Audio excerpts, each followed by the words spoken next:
morning, everybody. I'm Linda Bown. This is City Life. I'm your host this morning. I have Mayor Erik Gitschier to my right, his younger brother, Lee Gitschier, from the Greater Oval, and Mike Dillon. Let me ask you quick, Mike. On the news, it was about a fire department getting new fire equipment. Are you guys have all the right? Because they were saying how dangerous the fire equipment is, that breathing in all this awful stuff. I don't know exactly what report you were talking about, but I know one of the cities just got 5 or 6 years ago, we really did get a good amount of equipment to make sure that everybody has a full set of gear and a backup set of gear. Okay. Prior to that, we were running with whatever gear we had around, kind of. But we've definitely made big upgrades in that area as far as the gear we're wearing in the buildings and stuff. They were talking about the fumes and all of that afterwards. So. That's a buildings report, isn't it? No, or in the fire. Yeah, some fire department. I'm not even sure. If I had been organized this morning, I would have paid better attention to that. But it was in the news this morning, and they were all very happy. But I thought you had already told me you got it. Yeah, I mean, 5 or 6 years ago, we really made sure that everybody has two sets of working gear, because you go to one fire and your gear is a mess and it's soaking wet, and you need a backup. Yeah. You know, and so we do a pretty good job of that. We hadn't prior. Yeah. But we definitely stepped up. I think John Leahy was the mayor at the time. Yeah. When that happened. Yeah. And so we've done a good job of that.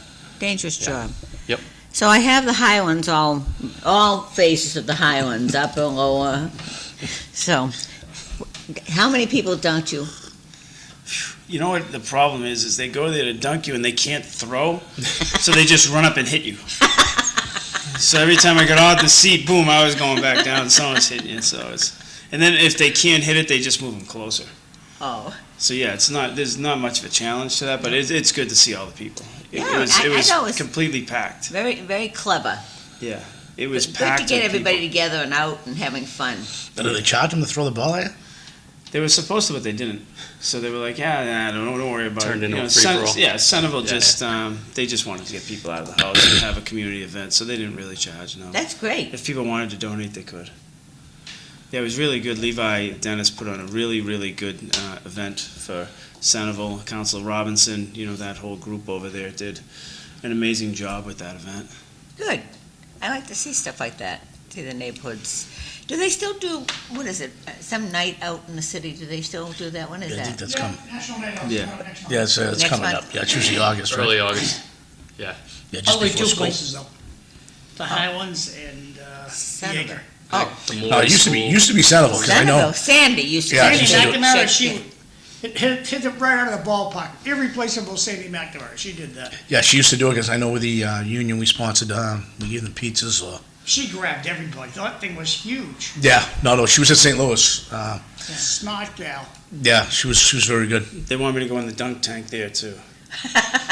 It's becoming a thing. With the Maury?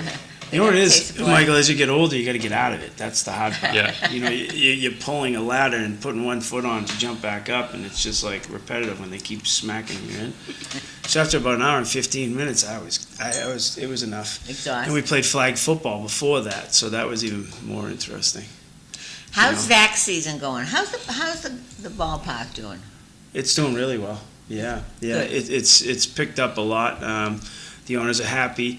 At the end of the year, I'll ask for a meeting with them and see if there's anything we can do better. Is there stuff that we can help sustain? Because right now, Sea Dog is not going to pan out for the city because there's an issue It's all with the state held it up.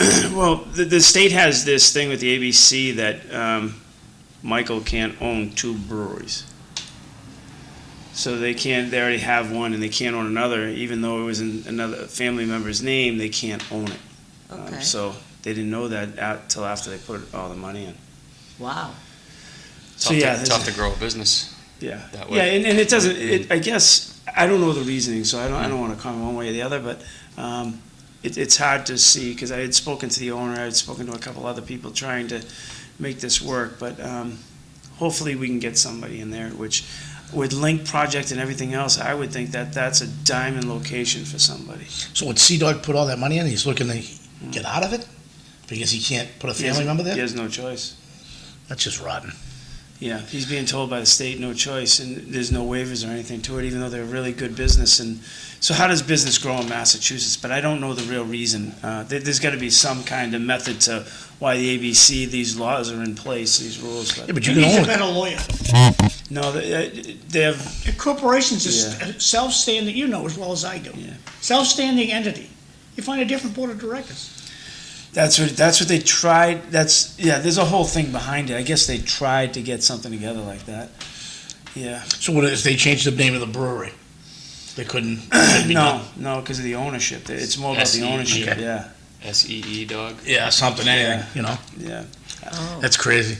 It's tough because they went through, like, right now would have been the time to have that place with the Folk Fest, with everything Yeah. getting ready to go on, and then you're looking at, Link's gonna build around it. It's gonna be an impressive area, so, we'll have to figure out what they're gonna do next. Oh, that's too bad. I was gonna ask you about Lincoln, how far along that is. It's moving, Wanna Lancet, they're in it, they're very, very engaging. Draper's been great to this city so far with getting ready to take on properties in the Jam area, which is... Oh, really? Yeah, they purchased a property over there, they're getting ready to build. Everything looks like it's going in a positive direction. Yesterday, we had a ribbon cutting for Suffolk Place, which is over in the acre section. There's 33 new housing units, affordable home ownership. 30 of the units are one bedroom, 3 of them are What- two bedroom. Where in the acre? Right across from where the Sac Club was. Oh, sure. Kentuckus' Yeah, corner. Kentuckus' corner.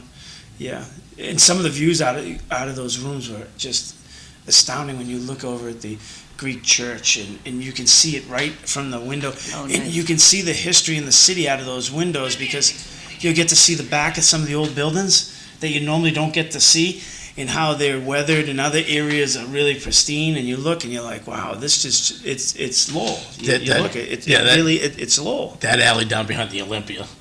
Yep. Because the phone lines run down the back there. It's pretty, what's it, Kaminsky Alley or something like that? It's pretty, I'm not sure. What it's yeah, it's Really? a pretty good, I know what you're talking about. pretty good alley, yeah, because Marty Ty took the building basically behind the Olympia. And he redid that, yeah, he redid that building, so that's gonna be more affordable housing coming in, I would imagine, with Marty. No, this isn't affordable housing, this is affordable home ownership, which is, there's Oh, I a like major, that. major difference. I like that. So yes, No parking. that's, again, we all can debate that at the local level, right? But we have no power over it, Yes, you because the You state, don't have to grant permits. ran over us, John. You can try that, but like you said about Sea Dog, they got lawyers. You can just not grant permits. That's it. Yeah, it's not that easy. As much Well, as you Drake know- is telling you this, Drake it this, Drake it that, Drake it's wrong. You can't just do it. No one wants to go to Drake, so it's Don't have easy to to do come it. up- But when you're The guy looking in at a charge- place where people want to The go, guy in and- charge of special permits told me it's all about revenue. It's nothing about anything else. Your manager, this is a poor city, overspent big time, and he can't afford to pay his bills. I think And so so. he has to build residences where there's no parking because he needs the revenue to pay the bills. I guess somebody's making the same argument you can make on every single level. They make things up, throw it against the wall, see if it sticks, and make sure it does. Tell me it's not true. It's not true. Okay, where are we gonna get the 50 million from for the high school? This manager did that? Yeah. How? He let it just keep going and going and going. No. Desi did that, and it's So through it's the a debt we don't, so MSBA. you wanna get on the railroad, we're not getting off the track, Eric, you wanna stick on this track, we'll stick. We are, the MSBA, we We owe 50 tried. million bucks extra, where are we gonna get it from? Where are we going to get it from? We're going to get it from the same place we get everything else. The It's a taxpayers. taxpayer, of course. Yeah. At what time? Yeah. It's going to be over a period of time, yeah, correct. Okay. And we're doing that now, the next 3 years is 1.5. Go call Drake it, who just turned it down because they didn't want to do any of Drake that. has a lower tax rate than us. They have worse schools. Go look. The environment. Lowell is the champion in MCAS scores in the lowest. We can certainly, MCAS. but again, John, you're talking a dynamic that is very, very, very different in a student. Very different. Everybody who could afford money Drake is little Lowell. Anybody who had a little bit of equity and money jumped to Drake and went there. So the people we're talking about, the student, are very, very different. Very different. And I would love to see how many of Drake theirs... scores better. You said they score No, worse. they're not. They're not better. Yes, they do. They score better in MCAS scores. John, we have more challenges here. You get the 80 school. They don't even have anything remotely like that. We have things that are major challenges that, you can't compare a kid who's 6'5" to a kid who's 5'2" and say he's a better basketball player. It's just not the same. Okay, here's And the then most Michael was recent- on the school committee. Here's the most recent he MCAS could talk scores to I it. have, okay? We give John a standardized test is Lowell not is- anything to be bragging about. Lowell is 263. A standardized test is nothing to be bragging about. Drake is 223. Standardized test is nothing Drake to be scores bragging better about. than you, than Lowell. What are they, 23? Is that what you just- 223, yep. Why don't you look at grade? Kingsborough's 216. All right, so let's look at Greater Lowell. Greater Lowell, they did great, 122. Well, that's the point, is that if What's you the have... point? Drake goes to Greater Lowell. What's that? Drake goes to Greater Lowell. Drake goes to Greater Lowell. So does Tingsboro, Dunstable. But if we're going to do percentage-wise, Lowell has 73% of the kids. Eric, we can go round and round, but I done my homework. And I don't think you did. You went off a standardized test and created Well, an what else we outcome that got? you wanted. What else we got rather than your imagination? John, it's where a kid starts and I where mean, they you're the end. mayor, you're supposed to boast Lowell's the greatest thing. No, it's And I'm not just about telling that. You got a manager that spends money like a drunken sailor, and John, we are broke. I'm a Lowell kid that was also defined as a non-learner and went out of the Lowell public school system, went on and got an engineering degree and everything, where there are many of Drake kids who didn't do that. They went to work at different places. So when you look at this stuff, it's not as simple as a standardized test. And if that was the truth, then we have the greatest civil service people in the country, because they were You think Lowell? they passed the civil You service think test. Lowell would be 263 if Lang was here? What happened to the collegiate charter school? What happened there? Don't ask me for education input unless you want it to be No. negative. Yeah, no, I'm just, But look at Lowell versus Drake. Look at But Greater Lowell versus yeah, Drake. but this is It's from not two- even close. this is from 223, though, it's from 23. Yeah. And the numbers went up from Greater Lowell. Again, there's IEPs, there's so many different challenges with students that we get that they don't see. But There's definitely an equity difference, John, when you look at the numbers. John does have a point about some of the spending. And here's where when guys are getting, when positions are getting 20% raises and we're laying people off, that's to me, like, the union kicks in, that's not right. What school position got 20? I'm not saying school, I'm saying positions in the city. I'm not saying school Ah. positions. I'm saying, John has a point about some of the spending in the city. All right, so when we look at this, okay, now we're going to look at Drake, who just was in the newspaper. I'm just the saying other Lowell, day. I'm not saying They have no Drake. finance director, they have no assistant, because they both left because they're not being. Yeah, they're upside down. And your DPW is It's paid not- they as didn't- well as hold on, Lowell's, if hold on, not hold on, better. Eric. They didn't leave because they weren't being paid. They left because they saw the writing on the wall. They're upside down. Drake gets in trouble. Yeah. They're upside down. So look they got off a sinking ship. Mhm. That's fine. That's And they can't fill the positions because they're not paying. well, they can't pay. It's the sinking ship. Ooh. You're going to lowball someone coming in, right? If that person was making 150, you're going to want to pay the next guy 120, right? Because you need to save that 30 to keep the guy to shovel the sidewalk for you in the winter. Yeah, so what you do Because you is- lowball that guy over there. So what happens is And you're not going to get somebody- anybody, and they're finding No, that out. you'll get somebody. You're going to get someone who's going to use it as a platform to get to another position, and that's what happens. You come in, you take a position that underpays because you can get it. You stay in it But for a couple of that's- years. You go on the job training, and you. Those lateral raises in Lowell, no one was leaving. We couldn't finish. We couldn't fill positions at one point. At one point, yes. At one point, yes. But then when you filled the positions, we gave them 20% raises. I don't disagree that some of the raises were. It was absurd. Mm-hmm. Call it what it Where's is. that money John come has a from? point. Where's that money come from? Our pocket. Well, no, you just told me it's revenue. Golden's building so big that it's all going to be revenue, outside sources. It's all revenue from taxes come out of our pocket. But you're saying With the no revenue parking. base is This growing. all grows out of no parking, Eric. If I could buy a condo for 200 grand and have a parking space, wonderful. But in Lowell, buy a condo for 200 grand, I can barely afford, and go find a place to park. And when Gorham Street has cars parked on it in a year, So where would you rather have them, on South Common in a tent? don't let them build. Where do you want people? What do I want people? In South Common In in a tent? homes, there's plenty of room in suburbia.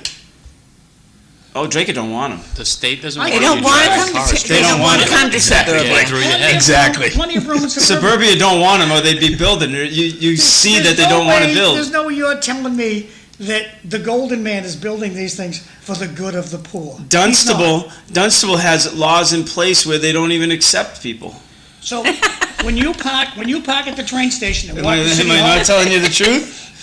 Well, they still pull the shades down when during you the park in a election parking count. garage and go to your meeting at City Hall, that's what you want most people in Lowell to do. I Go buy new definitely don't have a condos. parking garage, but it sounds good. I get it. I get it. John, we're trying to save the world. You can't drive a car anymore. And I got this character telling me And I you're should getting forced into stop it bitching because and moaning about Massachusetts- Lowell. I'm sorry his text isn't coming up where I can put it on the screen. I If love you the drive city. your car for any longer than you already have, the world is going to end.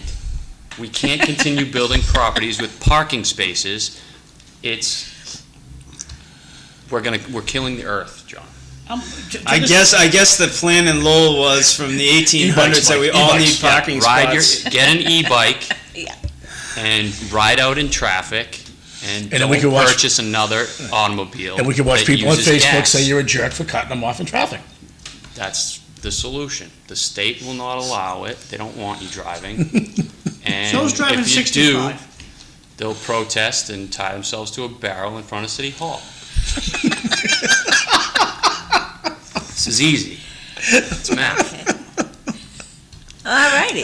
That's why there's no parking spots at all of these places that we build. I mean, you got to agree, and I agree with John. The old Heinz's property, I want to see where they're parking. Yes, no. All right, so Where are they parking? again, We want Because residents no one's walking over the hill to the will train not you station. guys, going to you buy. guys are automobile. complaining about. I'm not- No, it's not John's your complaining fault. about a local city manager who is overrun by the state. Right, the state on put the that in. whole. The poor Tommy, poor Tommy. It's- What's he making a year? Poor Tommy. What's he making a year? What does that have to do with Well, this? you just said poor conversation? Tommy. I'm just I didn't say poor Tommy. You said poor Tommy. okay. What's he making a year? Does he make more than the mayor of Boston? I have no idea what the mayor of Boston makes. No, he can't make more Does he than make more than the governor? I have no idea what the governor makes. Governor's overpaid no matter what she makes. There's no way he's making more than Wool. No way. I'll look it up. Okay, I'd be shocked. There's no way. I would think she's over 300 grand, 400 grand, right in that ballpark. That's just what we know What's about. Tommy Yeah. making? What's Tommy making? 250. You going to agree with that, Eric? Or are you going to? I'm Oh no, it's only $12. I'm throwing a number out there. I mean, he started. $12, and he doesn't have to pay the deposit on the cans. I'm gonna say it's more than 250, Lee. It probably is. But he started at 220, right? 230. 235. Yeah. So he's been there what, 5 years? He's been there 5, yeah. Yeah. So yeah, he's making 270. It's about right. Okay. That's a 2% raise. I don't want to say a penny over or a penny under Don't because get it it puts wrong. me in a very Yeah, don't bad get it wrong. position. Yeah, don't get it wrong. Because we're Doesn't into matter. pennies right now. But I'm not getting. It doesn't matter. I'm not going to move either way on it. But yes, he makes more than her.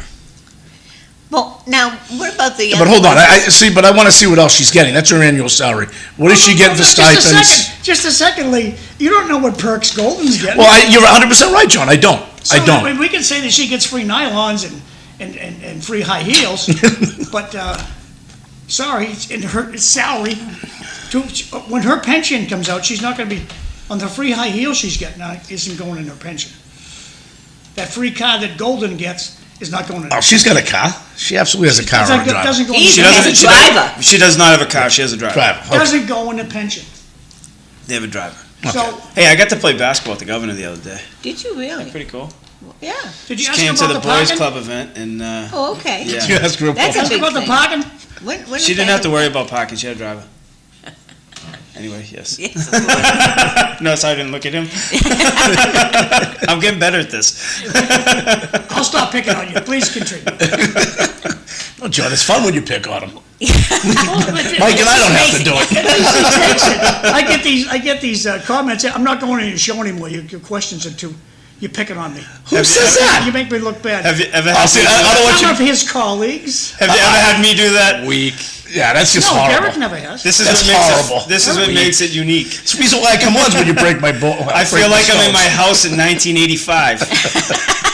It feels like my house. Welcome home. With the two brothers and Yeah, the there's whole thing, nothing- it feels. There was nothing sacred at that dinner table. No.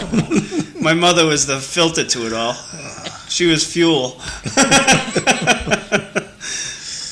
But yeah, and today we have the commissioner, the secretary of Workforce and Labor coming to Greater Lowell to see our summer program kids workforce. Okay. So, which is really exciting for all of them. We've had some really unique outcomes out of this program, which it was developed years ago. But since I've taken it over and we really have grabbed kids in, we've had one kid who we do after school work, and she came in as a 14-year-old, couldn't get a job at the Moolers or anything because she was 14, so there were two of them that asked me to do this after-school program, and we started it with 5 students, and one of them is now working in Suffolk as an intern, the construction company. She was a CAD student, and now she is going to UMass Lowell on a free scholarship. Oh, wow. Another one went through the program, and she's working at Greater Lowell as a custodian from 3 to 11, and she goes to school at Middlesex during the day. And these are kids who didn't have a means to get a driver's license or anything like that. So the one who's at Suffolk, single mother, 4 children, Oh, my goodness. no money, God bless her. and is working through it. So there's She's not a single mom. no. Okay. Her mother is a single mother with her. Yeah. Yeah, no, I want to make sure No, people. yeah. Yeah, and you look at a lot of them. Yesterday, I called another one to come back. We called 4 of them to come back to just talk to the Secretary of Labor, which is, it's amazing to me that people are reaching out to us now and they want to come to the building. Like in the summertime, we have 5 painting students who are painting the inside of the building, and they'll go through it. Like the whole first floor of the hallway, they've painted already, and they're in the Artisan, which is our restaurant there that the public comes in to get to see. We painted it 2 years ago, but it's all scuffed up from the kids moving tables and doing the shop stuff, so they just painted that whole thing. They're going into our marketing store, they're painting that, and they've been painting classrooms. So, we just had something in, and Michael will appreciate this one, in the school committee packet, $96,000 to paint 8 cafeterias. That's what they were going to pay. And I said to him, it cost me... Is it out for bid? Yeah, right. Yeah, can you imagine I what the might bid came apply. back? I guess it is going out to bid because it went over 50,000. So it got 6 kicked. cafeterias? Is that what you said? 8, Eight yeah. cafeterias? It got kicked off of the agenda because procurement reasons. So they have to go out to bid for it and everything. But when you look at it, it cost me about $5,000 a week for these kids. That's with the materials and everything. And they get like an 8-week period, so you're looking at $40,000, and they'll paint 10 times what they can do. And it will be clean, it will be neat, it will be all ready. And I probably should. Why aren't we? Why isn't the city? we've Okay. offered, and And it's, they just it's said, red tape after red. Red- John, with the John's kids- not wrong when he with the says kids, some with of the this kids coming in with the kids. Is that No, the it's just problem? it's just red tape. No, Which is garbage. Unions, red tape. It's just red tape. And is the outcome about making a better environment for learning, or is the outcome about I have the power to say I'll never do this in my lifetime, but you can't do it? And that's really what bothers me about the whole maintenance pieces. You can't get it done, no matter how much. And they're saying you're cutting my overtime. That's not true. But I can't get it done. You can't do it. So we're all going to suffer Because that would save the city money, would give the kids at Greater Lowell work experience, Yeah. and it would just make sense to me that. And it's not about the kids at Greater Lowell. There's a No, lot. I understand that. I understand that. I mean, it's just to me, it makes no sense that you couldn't just say, hey, come on in. You got painters with the city. The painter's there. Okay, we're gonna knock this room out today. I made that suggestion when I first ran. Yeah, I'm sure. I know you did. Look, I'm speaking to the choir. I know. Then I went and talked to the unions. They were like, "You wouldn't really do that, would you?" And I was like, Why would "Me, I would do what? I'm not taking your work away. You're there. Is it getting done?" Yeah, it's not getting No. done. So how am I taking your work away? So what do we? I It's was, a carry I was chow. talking about having an event, a one-day event that we invite everybody into the schools and working with the custodians and fix doorknobs, put some paint on the walls, make it a community event, bring people in, maybe people with skills, anybody that wanted to show up on Fix Lowell Schools Day and make it a community thing. Oh, I like And that. then I mentioned it on CAP, and then I went and talked to the unions for an endorsement, and they were like, yeah, about that idea. I was like, Wow. I don't know, how are we gonna get the schools fixed? I'll go in and do it myself. I kept saying it, and like, they were like, yeah, don't say that out loud ever again. I've been, I was like, I've been lucky enough as the mayor to get to go to 13 of the schools so far. You need to go over to the Rogers School and find out, do they have rats over there or they don't? Oh, my, Right here? Yeah. I was over there, no one said a word to me about it when I was there. I understand. Yeah. I'm gonna call Greg today and say, look at Greg, I'm getting a report from some of your school teachers over there, there's rats in the building. Yeah. ooh. Are you gonna take care of it, or do you want me to take care of it on the? I know it was on the, TV. it was on the school committee agenda last meeting about having them check into their pest controls and stuff like that, but I didn't know. Because all I know is what people tell me. Yeah. It isn't like I can go run into the, where's the rat? Okay, Yeah, you're right. You're not getting- I'm just gonna go, if John- Lee tells me there's rats in his telephone truck, I'm gonna believe him. In 1989, I started on the water at the Ashes of Waste, and there were plenty of rats with 2 legs that were in there. Still are. They run to everybody but the people who can actually make a difference. In every department, okay? In Yeah. every single department. It's nothing like coming out of Target and there's a fireman on the fire truck that says, hey, can I talk to you for a second? And the same thing with a police car. You know, you just see a cop in a detail, hey, you got a second? I know he's got a problem. You know, going back to the whole I Kids want having- to address this guy here. All you do is, no, I don't. I do a little bit more than that. Why are you still living here? I love it here. I love living in Lowell. Look, I'm lucky. I'm luckier than you, buddy. I have a wicked big piece of land here. I can park like probably 100 cars, so parking's never a problem. And restaurants are good. Variety stores are good. Grocery stores are good. I ain't leaving. But we do have a city manager that's paid more than the mayor of Boston. That's all the. But I think that's always been the case for many, many years. In Cambridge, I remember when they they took Sullivan out of Lowell Lord, and said, this we'll guy- pay you $1 more than the mayor of Boston. I remember when they did that with him. And I think that's the challenge is, if you have an employee, and I'm not going into the manager or anyone else, if you got an employee who looks at things and can save you more than what you're paying them, do you pay them? You know, and there are many that do that. Like a good attorney can save this city millions of dollars in lawsuits. There are positions that oversight, maybe the high school, and if we had the right OPM, we could have saved millions. Because they would have actually done the right inspections of the building and told us what was wrong with it prior to all this thing, and the MSBA would have covered it. So there are certain positions that the pay is worth the amount you're going to save. And I think that's the hard part. The MSBA really gave it to us with them. It was poor choice for the OPM down at the high school, and that was a major driver. And we should be suing them. I don't care what anyone says. They came out, we have public records, we have public documents and statements where they said, we got all the asbestos, we know where it all is, we have all of this stuff documented, but somehow the MSBA gives a waiver out of it. And I think since the MSBA gives that, oh, you got to keep the OPM, they should have to pay the 70% that they should. When you on go all to the trial, overheads. go to a jury trial. Don't go to this summary, we're gonna go to summary judgment, well, our lawyer's better than their lawyer. You have a piss poor lawyer. They have a fantastic lawyer. You better get a jury trial, or you're gonna lose your pants, your shoes, your socks, and your shirt. I've always said that about, our judicial system. When you put up an average everyday person who gets hired in a certain role, and then you go into these courts, and the defendant's lawyer is from Harvard and has all of these resources and everything, and you put a public official in there, it's the defendants, the wealthy defendants have a distinct advantage, and I think that's government. And now that you're getting up into those areas where you're paying, you hopefully see reductions.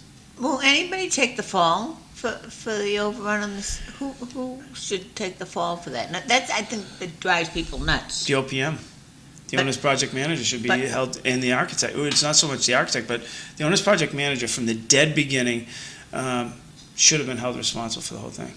He's supposed to oversee whether the right hardware is put in the doors, whether everything is, and design. Like the hardware in the building for the doors are all different.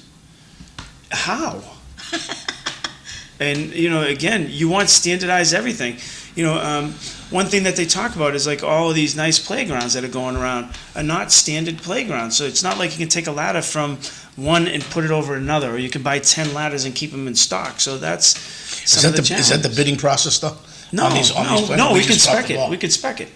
You spec what you want, and then you go to the bidding process. So we drop the ball?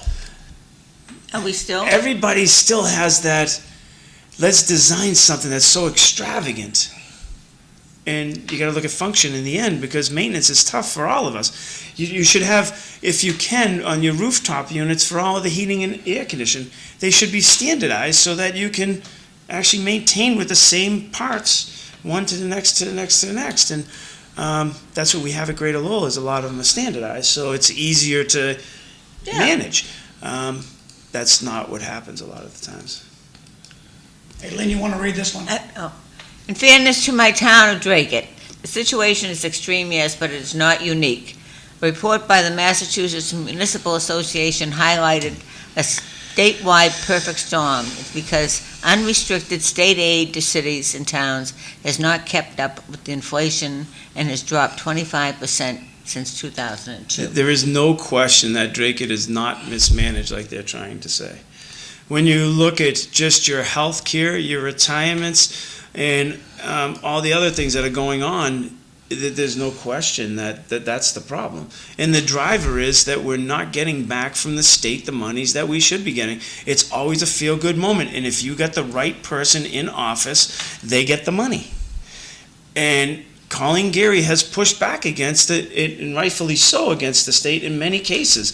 And if you don't kiss the ring, guess what happens? You're not getting the money. And Dracut has been a major place where you're seeing in Tingsboro's the same thing. Tingsboro's rates just went up, but they're having the same issues with all the money. You just got Colin who's managing through things. You saw it with your fire station. You're seeing it there. You're seeing all these astronomical numbers, but once you get out of the MSBA queuing, like they voted against in Dracut for the school, you could wait another 15 years before you're even in it. And now your schools that are already aged out, now you're aging in again. And that's the hard part. So basically, they got a gun to your head, and they're telling you, if you don't vote this way, that's what's happening with these communities. You're watching it in Lowell. Lowell just has more. So it's easier when your dynamic doesn't make as much money, because then they give you money. But where you're seeing the average income in Dracut is higher, they're not getting the resources of others. That just happened to us at Greater Lowell, because the median income of the school, of the kids coming in last year, Lynn, you want to went take this up. Linda Clark, please run again, Mike. I say that to him every time he's on. He's not biting, Linda. Listen, he's in shorts. He's got his shirt unbuttoned. He's all tanned. Thank you for the advice. How was the beach? And you got a smile, Linda. Yeah. Thank you. The beach was great. Not running again soon. It's very hard on your family. It's hard on everybody, because when you try to do the right thing, it's not always the right thing. No. And there's no grace in today's society with social media and how they beat up your family. They beat up everybody. They beat me up. Stay away from my family. Mm-hmm. But that's the first thing they do. But you're on Facebook. You always have an explanation of what you're doing. I don't think that's a bad thing. I'm okay with them beating me up. I am very okay with it. But the outcome's the outcome. And yeah, my wife works for the city. She's worked there 38 years. If you're going to beat up on my wife, then I'm just going to press the delete on you. If you want to talk about me, I'm game. Yeah. But you're not going to throw your cheap shots that way. You can tell anybody, go home and tell your wife what to do. See how lucky you are. Yeah. That ain't happening. Well, John, you've known my wife for the full Yeah. 38 years. Angela pushes professionalism out the door every day of the week. If you ask me, she should be the city clerk, not Gary, but that's my own personal opinion. And nothing against Mike, but I think that Angela's a better person. She was there long before me. She has the same position she's had since 1994. I have not once had to say one thing on any behalf. She has her own take on things, and she will certainly address them. I think it's a slap in the face to her and insulting to imply that she. I mean, I read some of the Lowell Sun garbage. She's doing fine. Someone commenting on the Lowell Sun, and they kind of chuckled about it. I'm like, if you obviously, and they, and I just think the kid's a clown. He's an idiot, and you don't know what the function of the city clerk's office is. It has nothing to do with the Mockley Group. I can tell you that much. I mean, John, you know better what the city clerk office does than anybody. And I mean, it has no bearing on what the Mockley Group, I mean, like Eric said, she was there 38 years. The Mockley Group got here, 10 years ago? It's one of the busiest offices Yeah. in City Hall. But it has nothing to do with the Mockley Group, correct? I mean, I watched a comment They run elections, they do go crazy, and I'm like, what the hell does this have to do with it? They set the agenda. They take the motions from the council, set up the agenda, and hand it out. In politics, people just try to get under your skin. I That's kind of the laughed narrative. about it. I was like, you're a clown. The narrative is to get under your skin. Well, That's but they that's did the to Mike. narrative. I mean, anything Yeah, he exactly. said, Well- they went after him. Yeah. But I mean, Mike's statements are now panning out to be true, I know. and that's really the And I don't the see sad that in the part of Lowell life. Sun, do we? Mr. Mayor, could you say that again? I said it to you a couple years ago. I'm going to press record. I mean, but 2 years, think about it. Everything you said basically came to 80% of its fruition, right? I think we Probably. Jackie Doherty said I was killing my grandmother on this show, and my grandmother is sitting at home watching this show right now. She is. You know, the funny thing is that if we could teach kids anything in life, the thing we should teach them is how to keep their health. And the other thing is the finance. If you have health and finance, you're okay. You know, the rest you'll figure out. And I think we go away from that a lot of times. You watch some of these classes and stuff, and I've been to 13 of the schools so far, and, you know, it's an amazing setting. We have an amazing school system. Yeah, it's tough because the family dynamic is not the same between Lowell, Dracut, Tingsboro, Dunstable, Lexington, this, that. You know, some people can pay for high-end tutors. You're watching it right now in all the sports, where AAU, this whole thing comes in where you pay to play and you can get specialized trainers and everything. Inner cities can't compete as much because the people who were raised in the inner cities who now have an advantage of making money are now going to those communities and charging people to learn rather than staying in their community and helping their community adapt. And we don't have the facilities that they have to do this within because we don't open our schools Eric, up my like only that. bitch about the school system is, you guys promote children who can't read, and that should not happen. And management just looks the other way, the union looks the other way. The fire department, can you imagine if they just said, look, we've been at this fire for like 2 hours, we're gonna go home, we'll come back tomorrow. No, it doesn't work that way. These kids cannot get promoted, but in Lowell, we just look the other way. No place for them out of the park anyway, so what the hell? But then our graduation rates would go down, John. That's Right, I don't Desi care. would, It yeah. has nothing to do with Lowell. See, Mike, It looks good when 98% Right. The kid kids can't read his graduate. diploma. Well, John, there's a systemic problem, and it starts at the top at Desi. And Desi, to me, Linda? Mrs. Angela Gitschier is very intelligent and a competent lady. Yes, she is. I mean, it starts at the top with Desi, where they just get the kid out the door now, and I think it's a fraud. Desi doesn't take questions. They don't take anything, John. They're all, John, most of them were not instructors in Massachusetts. I mean, They they're come all- from outside of Massachusetts. they're all in their own system. I mean, I watched what they did with the lottery grade alone. Not When you one of live them in- when you persons live on the in board. Lincoln and you have somebody who works for you that polishes your shoes, you shouldn't be on a Desi board. And when you live in some of the other communities, the assumption is everybody can read. Everybody's perfect, you know, because or nearly there. So that's how you're regulating down, is because, you know, you're in an environment that you take for granted. Come walk through some of these schools. Come watch when you walk in and a kid will give you a hug and they'll just say to you, "It is very nice meeting you," and you're just like taken back because this meant a lot to this kid during the day, and you're like, you know there's behavioral issues because you can see it. It doesn't take but they just want to be loved and gone through, and I think that's where the school system, we have one of the best superintendents Yes, you do. in the history of Lowell right now. We got to take the handcuffs off him and let him do his job. We got to stop with the back question and let someone do their job for 3 to 5 years and then come back and say, okay, we're not here, we're not there. Make some corrections along the way. But when you got your thumb on somebody the whole time, they get burnt out quick. And he's good. Well, that's from Let what I him see. work. From what I see, that's the problem in Lowell. We don't let them in. I mean, Well, Jay Lang's a perfect example. right? Okay, John, do me a favor. Pop up that MCAS score again. Yeah, but you're talking to... No, but Eric, do you think Lowell will be 223? I don't know that answer. I do. Because, I do. Lee, if Mike has children that have some learning disability and he sends them to Lowell school rather than send them to the private school, because And that's what a lot of Lowell people do, myself included. But here's what we'll Send them to disagree. private schools. But we'll disagree.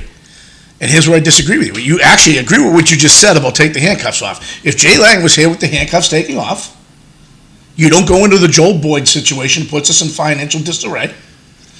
Okay? You don't get to that, and we don't get the Skinner right now to Liam. And I don't think we're at 263. I'm sorry. We're probably right around Greater Lowell at 122, which is a more fair comparison with 70% of Lowell kids at Greater Lowell. Being the mayor is eye-opening, and then I was on Greater Lowell Tech's school committee when we had some challenges. And I disagree with the person who wrote about John and his negativity. John's negativity changed that school. You know, he was a front runner at that point. Between him and the Lowell Sun They at didn't that even time. exist. They never even existed. You challenged them to change, and that change has made a school change, and it filtered It through. was very rocky. Yeah, Thank you. I remember. I still have those marks on my back from the whole time. But Yeah. when you look and you see the outcome, you have to really think that, wow, you know, it was eye-opening. And the same thing in Lowell. Lowell's a little bit different. I wish that I would welcome any of you to come take some of these tours to these schools when I go through. And you will understand that there are bigger challenges than other communities. Inner cities have a lot more challenges with the learning environment. You get co-teachers in there now because they're trying to help keep the classroom in line. The classroom teacher has lost total control because now the administration wants to be I'm not saying Lowell, but in general, the administration wants to be part of the classroom at the same time as be the administration. They want to be the ruler of the classroom when it used to be the teacher had control. And now you have zero control. A kid can tell you at any time, I want to go see my adjustment counselor, I want to go see my guidance counselor, because they're bored and they just want to go for a walk in the hallway. Take the 5 worst kids out of every grade level in every school. Yep. Change the whole entire dynamic. Exactly. That number goes way up. Change the whole Way up. dynamic. Yep. But we won't. No, you can't. Right, I agree. That number would fly right up. What is it won't? You can't. can't. You They can't. won't let you. Can't. You won't. can't. There's Well, of course you do have. Look at, there's so much you can say, and like I said this before in the show, and just before COVID, Desi did a walkthrough at Greater Lowell. We had in-house suspension. That was heavy-handed discipline. The next year, guess what got taken out? In-house suspension. We got rid of the position. And I still think that's a farce.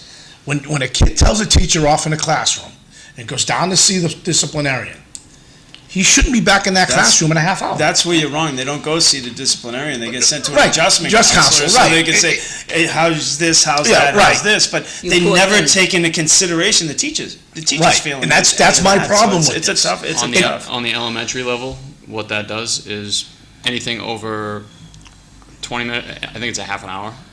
So removing a child from their learning environment, from anything over a half an hour is considered in-house suspension. So if a kid throws scissors across the second grade classroom, you can't take him out of that learning environment for more than 30 minutes. Well, just So a he second. goes The and police plays should patty be called. cake. The police should be called. He goes and Oh, plays you can't patty do that, cake, John. We already did John, you that can't one. do and then that. he comes back with a lollipop to the classroom, John. Yeah. So, So it's a now the reward. entire And by the way, class. that lollipop might get tossed across the And classroom, if he too. pulled a nutty on his way out, there's only 2 people in the whole school who are allowed to restrain him.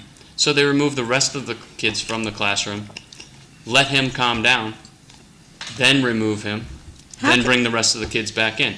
So now my kid's had scissors thrown across the room while she was in that classroom, and she stood outside while that kid calmed down on his own, because nobody can put their hands on a child to remove him from the classroom, and the entire class goes through that. And because we won't remove the 5 worst kids in every grade level, what they do with those 5 kids is they just disperse them so they're not a giant problem all in one place. They put 1 in each classroom, So now there's one lunatic in each classroom, and this cycle just You know what they continues. did when, you know what they did when I was a kid? You know what they did when I was a kid? So we went to Dealey's school. drag you out of No, there? they did something even better. We went to Dealey's school, and the person who sat right next to me was a kid named Robert Gleason. Robert Gleason went to Virginia, murdered people, ended up on death row, and they executed him. Okay, so this is the kid who sat next to me at the Dealey school, but Good the guy. difference was homeroom at the Dealey school, they did, you're going to 7-1, 2, 3, 4, 5, up to 7-11.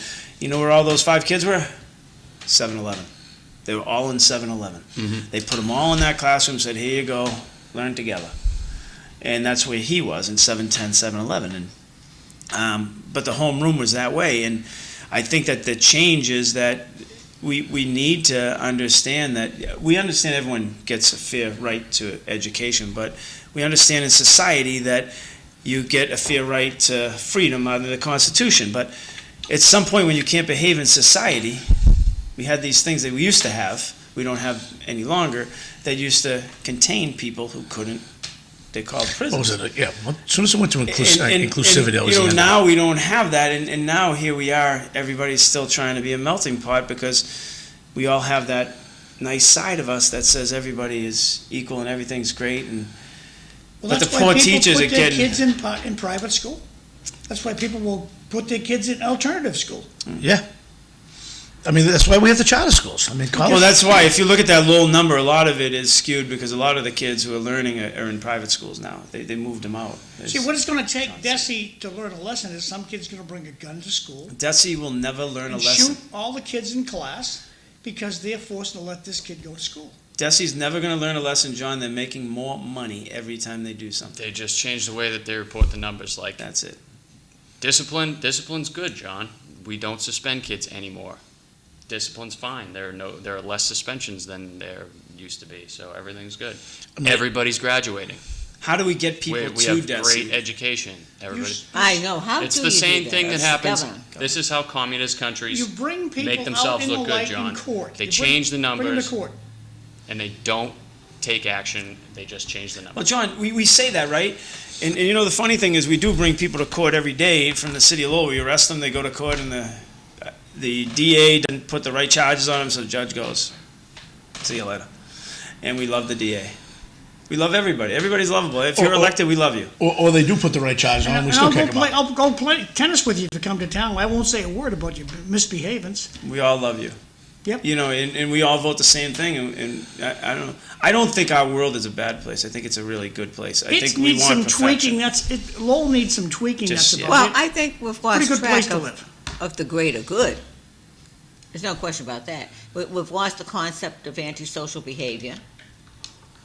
Civility. Lost the concept That's of down getting the married. tube. It's time you start bringing that back. Commitment. Yeah, commitment's How gone. about getting married? Commitment's Getting married. gone. Yeah. People don't get married anymore. It's one of the things the other day, one of the greatest things of being the mayor is you sit in an opposite side of what you're used to. When you're in the council chamber, you're sitting down looking at the mayor, and you don't get to see all the audience. You don't get, unless you're spinning around trying to see what's going on. When you're up there, you get to see the audience. When you do all these ribbon cuttings and ceremonial things, you get to see the audience. So the other day, we had a ceremony to dedicate the clock tower after Wally Burns. Mm-hmm. Wally was a 37-year employee of the city of Lowell, World War II veteran, Navy guy. I started on the city in 1989. He retired in 1995. He worked in City Hall with my wife and everything. And my mind quickly goes back to the difference between those employees and today's employees. It quickly runs quick as I'm looking down, seeing his family, and I'm seeing World War II generation. Extremely blunt, right forward generation. You're going to do this, go do it, and that's it. No excuse. And that was Wally. Wally would clean everything, go up, do his job, just a phenomenal guy. And if you didn't do your job, Yeah, you were working he- with them, you knew it. They were going to tell you. And today, That was the thing. That's it's different because if that break time comes, I don't care what you're doing, you're just dropping everything. It's my break time. Where Wally would work through it and then take 15 minutes later in the day. And you look at society, how it's changed right before our eyes. And I'm still younger, but I had the opportunity to work with the World War II people. So how do you correct this? Management. No, but management It's is. management. Management is the problem. We do hire incompetent. In the managers. schools, John, really, if you want to correct it, you gotta do it in the schools, but there are so many people not teaching. I taught a civics class for Lowell Youth Leadership Program, 3 days, every kid in there, 180 kids, I get to sit down and teach them. And the first thing we start off with is, okay, so how many people know who the president is? Boom, every single person in the room raises their hand. Trump, and we hate him. No, I didn't ask any of those questions. So everyone raises their hand. So the next question is, how many people know who the governor is? Out of 180, there were probably four. How many people know who their city councilor is? None. How many people know who their school committee is? There were probably 7, and they all said Danielle McFadden. All right. So I said, okay, here's my phone. How many people know who the president is? Who wants to call him? Let's see if we can get him on the phone. He's never going to answer your phone call. I said, that didn't work well for you. Let's go to the governor. Here's my phone. How many people want to call her? They're like, she ain't going to answer us. Okay. All right. So here we are. How many people know a school committee member? And when they raise, I say, you want to call Danielle McFadden? Press the button. She'll answer your phone. Really? And I go, the city council, pick one. And one of them had picked Corey Robinson. I said, okay, here. Pick up the phone and call him. You can. Okay, so then why do we only know the president? Good point. And my next question to them was, okay, we're all here right now. We're in a classroom and we're trying to figure out our thoughts. How do we get things done? You call the local people, right? That's how you get things done. You're not calling the president, but everybody's telling you about the president. And before I left, I said to all of them, okay, I'm going to ask you a question. How many people in their math or English class had the teacher talk about politics? Talk about something that was about every single kid in there raise their hand. What's wrong with the school system now? We're not teaching math, we're teaching about politics. We're talking position. And every teacher who does that should be fired. I agree with you. You're here to teach mathematics, teach mathematics. You're here to teach English, teach English. You're here to teach whatever the subject is. If it's civics, great, teach that.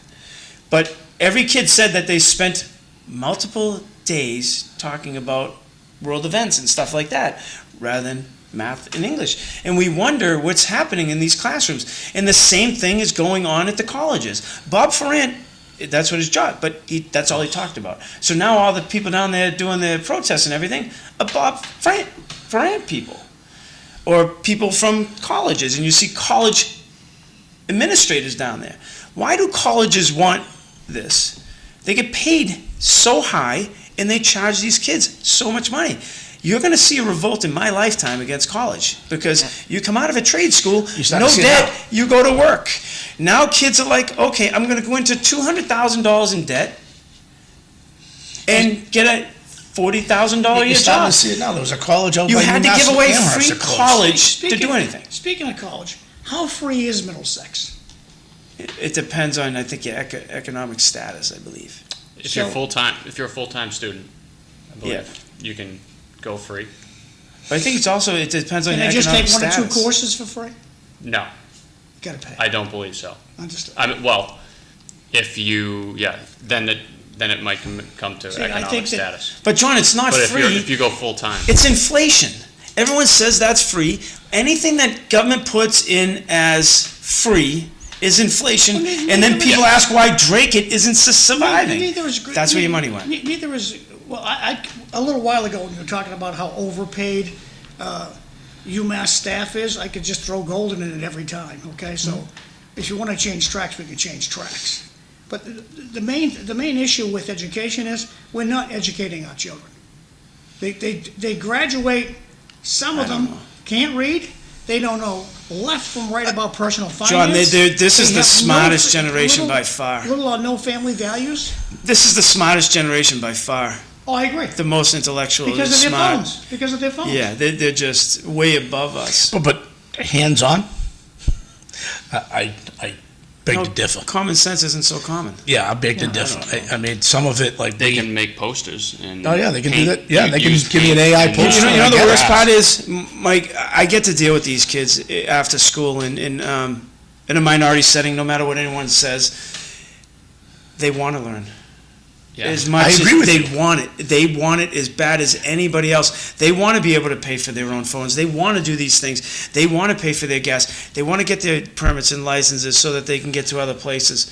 Mhm. What is the means for us to Yeah, do but- it when you got a 60, 70-year-old person bagging at Demoulas taking their jobs? Yeah, but hold we on. don't have those jobs. The soft jobs are not there Oh, anymore. hold on. So, and I'll say this: the kids you're dealing with want to do it because they want to put forth the effort to get it done.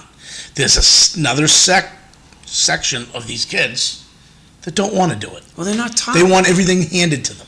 Well, I don't know. No, I know, there's a he's right, certain 'cause when I there's a went to certain Walgreens- section of kids that want it handed to Lee's them. right, Lee's right. In my There's a certain 70s, section. right. Yeah, but They don't get booted in the ass. They don't. They know they'll get it handed to them. Exactly. We gave I everybody don't believe a it. trophy. I don't believe it. There's still a certain section. I think that everybody within them has a pride point where if you help them a little bit and they see outcomes, they want more. And nobody wants to stay asking their mommy and daddy at 40 years old, hey, you got a few dollars, and while they're living in their basement. And the teaching point is, how do you get through to somebody to say, I earned this drink, I love this drink. It's a pride thing not having to ask your mother. And I think that every kid I've had work for me starts off the same way as what Lee's saying. With the very first day, what I do to them is I ask all of them. There's 12 kids this time. I said to all of them, what is a good wage to make right now? How much money do you think is a good amount? And they say $30 an hour. I say, okay, let's go over this. $30 an hour, $1,200 a week, right? $4,800 a month. How much is rent of a two-bedroom apartment right now? $3,000. And the government gives you $2,466, so I cut it down. I just said $2,200 if you got a bargain, okay? Now that cuts you down to $2,600 to live with, right? I said, okay, how much is a car payment, or whatever you're gonna do? And, $500. I said, okay, well, I'll even give you the insurance, which is way under, right? So now you're down to $2,100. You didn't even take taxes out yet. I didn't take taxes out, right? And that was the other point. I said, to them, out of That's the another 48 30%. and by the time we ended up with this whole thing between electricity, everything, they were minus $400. And they were like, so how do people survive? I said, you know what the problem is? We gave away everything free, so it inflated every price of You everything. send the spouse to work. That's how you survive. And that's what they did. They basically said, right, well, they don't, like you said earlier, John, there's no more spouse. No one wants a commitment. So here we are. You're on your own. And at the end, what they all come to the conclusion is, and I say this to them, you need to have a driver's license to get to work first. That's the first thing. People who are And that's what we sticking, did. people who are sticking in this state are already addicted to the state's money. They live in public housing, they're on welfare, and they cheat. Want to read this one look at here? that. They love your outfit. But that's the truth, John, is that we're not teaching people the value of a dollar and how to get to the next step. Every job I ever had, and even today, I think about the next job. I think about, okay, how do I move up in this? What does the person above me have that I need to get to that position? You're a different generation, and people have. John is right in the sense that the people have learned to get along with what the government, and the government only gives you enough to get you by. They don't want you to be successful. They want you right there. But they're pushing back. That's what I'm telling you. Who is? This generation's going to come in and push. I hope so. You keep telling me, but I don't. You guys are saying no because you see the 12 protesters. No, I but don't care about these the kids are protesters, saying. Eric. The protesters to me, they're minority. We gotta go to break. Be back.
Welcome back to City Life. I'm Linda Bown. I'm your host. I have Mayor Erik Gitschier.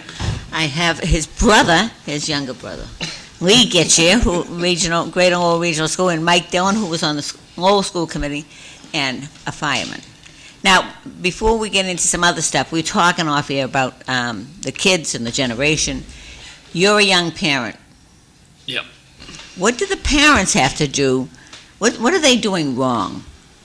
Because I think it's a parenting issue. Wow. As far as They're turning out a generation that thinks everybody owes them. Oh, yeah. They're entitled. It's my generation that turned him out like that, not Yes. his. I want him to fix it. Go ahead. We talked on here one day about, I asked the question about like what the biggest obstacle my generation faces. And my answer was that it's the rapid expansion of technology that we have in our society right now, and I still think that that's it. I talked about like generations previous that fought in world wars and did amazing things, built buildings and built this entire society, and I think right now, presently, that I can see the biggest challenge for my generation is raising kids and keeping some sort of sense of reality in their life when life is changing so fast. And that is not easy. Fighting the technology battle, keeping your kids sane and keeping them aware of what is real and what is not that's going to be the biggest challenge that my generation has. Short of something crazy happening, and something crazy happens new every day, so I don't know, but right now that is it. And raising our kids to feel that real life accountability every single day, it's not easy. And there are a lot of parents that just throw a device in front of their kid, and and that's easy, but that's not. It's corrupting their brain, and they don't have a sense of reality. It's very easy to put yourself into the screen. We all do it. We all get lost all the time. But everybody here grew up it was 3/4 of my life that I lived before I ever really started using screens, and so I had that whole base of reality. Think about this. These kids are growing up in that. 30 years ago, the first cell phone was a bag phone, right? There was no internet on that. I was in college before I even had something that had a few minutes on it for an emergency. Right, that was a flip phone. With the battery pack. The last 15 years, it's come a long, long way. People, and I don't really want to get you going to the Markley Center, and you and I can argue about infrastructure up there and all kinds of stuff, but let's go back to Wang. Wang was dead set, we want the big computer mainframes, right? Well, he lost. Yes, he did. Okay, so. And he was inflexible. That was his problem. Right, and he lost, right? So we got these. He wanted big computer mainframes.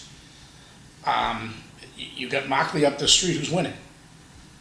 He chose that path. AI is changing every day. What we're looking at today, or ChatGPT, what you're looking at today, tomorrow's going to be different. Like Mike said, it's easy to throw a computer in front of a kid. The problem with the kids that are looking at these things, they have no coping skills. So if something goes wrong, they go down the drain. To me, it's the coping skills. You got to teach these kids how to cope. Who has to do it? The teachers shouldn't have to do it. That's right. It starts at home. It really does. It starts at home. There's no structurally. There's no church. There's no. There's the family unit doesn't eat together. Well, that's the thing. We used to eat together all the time. I know you did too. I used to get you came in the house. My mother threw us right back outside. We didn't stay in the house. You were outside throwing a basketball, playing kickball, wiffle ball. You were doing something, and Mike's right. Now we just give the kids an iPad. I think when we look at parenting, it's a non-selfish job. You can't be selfish. And when you see today's society, you see, people are taking care of themselves more than the children. Well, how do you it's change easy it? to quiet a kid Yes. down by giving them a device, and then Yes. you go back to doing what you want to do. Yes. And I think that's the hard problem.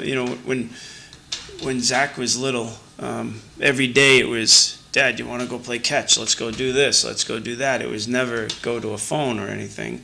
And we did give him a phone at 8 years old because we wanted to track him. So it was more of a tracking device. It was set on tracking, and we knew where he was. But he didn't really use it because he was always, let's go play catch. Let's go here. Let's go try this. Someone's playing a game. Let's go down there. Let's do our homework and stuff like that, because we always made a game out of his homework. It was, all right, if this goes that way. But parenting is not easy. There's a lot of stress on parents today, and John had hit it right on the head with commitment. Commitment's not easy. My wife and I, are polar opposites, total opposites.